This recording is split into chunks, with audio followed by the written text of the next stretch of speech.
है अर्क आज यहाँ ठेस लाग्छ के भाइ तँबाट पनि एउटा होप गरिरहेको छ तँ पनि बिकिस जापिक यति छिटो हारिस होइन त हर्के ओ हर्के साला सांसद भन्ने वर्ड चाहिँ कस्तो यार हर्क त घरतिरै फर्क यार त एउटा कर्मठ एउटा चाहिँ अनेस्ट मान्छे भनेको के अब तिमीले चपाएर कुरा गरेपछि तिम्रो फलोवर्सहरू चाहिँ बढोस् भन्छु म चाहिँ अझ यस्तै चपाऊ थाहा हुँदा हुँदा आँखा चिम्लेर त्यो एउटा वकिलको जस्तो भाषा के कालोलाई सेतो सेतोलाई कालो भन्ने रहेछ मुखमा तिमीले अब सिलाऊ है म श्रमिक हुँ म वारियर हुँ चाहिँ नभन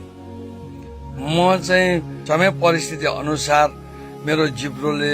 मेरो शब्दले बदलिने मान्छे हो भन झन् यार यस्तो सांसद फामसद देशको कुरा गरे यार सांसद त कति भएर चट हुन्छ अहिले तिम्रो राजनैतिक अध्याय त एउटा चाहिँ तिमीले जुन पद धारण गर्यो नि त्यो के हो उपसभामुख त्यतिमै चट भयो यार त्यो